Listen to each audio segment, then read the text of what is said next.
احسان اللہ احسان کے فرار میں ایک سے زائد فوجی ملوث ہیں: پاکستان فوج۔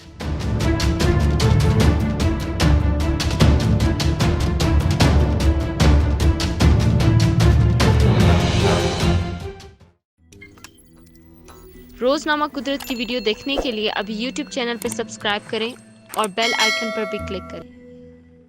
پاکستان فوج کے ترجمان میجر جنرل بابر افتخار نے بدھ کو صحافیوں سے گفتگو میں تصدیق کی ہے کہ تحریک طالبان پاکستان کے سابق ترجمان احسان اللہ احسان فوجی تحویل سے فرار ہوئے تھے اور ان کے فرار میں چند فوجی اہلکار ملوث تھے جن کے خلاف کارروائی شروع کر دی گئی ہے۔ انٹر سروسز پبلک ریلیشنز یعنی ISPR کے director general major general Babar Iftikhar کا کہنا تھا کہ کارروائی سے متعلق پیش رفت جلد میڈیا کے ساتھ شیئر کی جائے گی۔ بدھ کو راولپنڈی میں غیر ملکی میڈیا نمائندگان سے ملاقات میں پاکستانی فوج کے ترجمان نے اہم امور پر بات چیت کی۔ تحریک طالبان پاکستان کے سابق ترجمان احسان اللہ احسان نے گزشتہ برس فروری میں دعویٰ کیا تھا کہ وہ پاکستان فوج کی تحویل سے فرار ہو کر بین الملک جانے میں کامیاب ہو گئے ہیں۔ گزشتہ برس اگست میں general major general Babar Iftikhar نے ایک سوال کے جواب میں کہا تھا کہ احسان اللہ احسان کو ایک آپریشن میں استعمال کیا جا رہا تھا کہ اس دوران وہ فرار ہو گئے تھے۔ انہوں نے احسان اللہ احسان کی جانب سے جاری کرتا آڈیو ٹیپ کو بھی جھوٹا قرار دیا تھا۔ گزشتہ دنوں احسان اللہ احسان کے نام سے ایک ٹویٹر اکاؤنٹ سے ملالہ یوسفزئی کے خلاف دھمکی آمیز ٹویٹ کے بارے میں DGISPR نے کہا کہ وہ نہیں سمجھتے کہ وہ اکاؤنٹ احسان اللہ احسان کا اصلی اکاؤنٹ ہے، وہ اس بارے میں ان کے پاس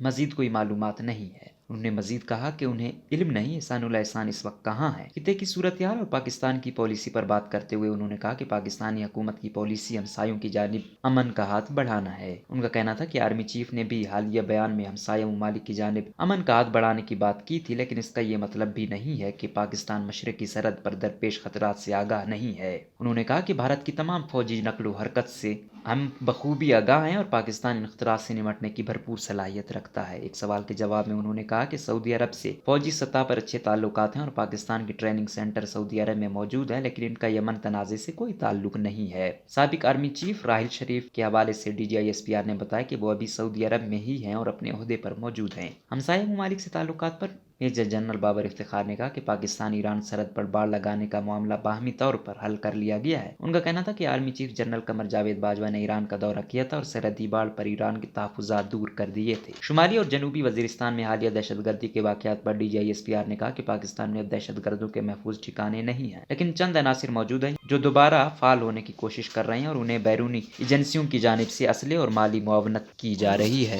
انہوں نے کہا کہ پاکستانی فوج ان دہشت گرد عناصر کے خلاف کارروائیاں کر رہی ہے۔ افغان امن عمل پر بات کرتے ہوئے میجر جنرل بابر افتخار نے کہا کہ نئی امریکی انتظامیہ افغان طالبان مذاکرات کے معاملے پر غور کر رہی ہے اور پاکستان کا اس معاملے پر یہی موقف ہے کہ افغانستان میں امن کے قیام کے لیے مذاکرات جاری رہنے چاہیے اور اس میں تعطل بالکل نہیں آنا چاہیے۔ انہوں نے کہا کہ پاکستان افغان امن مذاکرات کا حامی ہے۔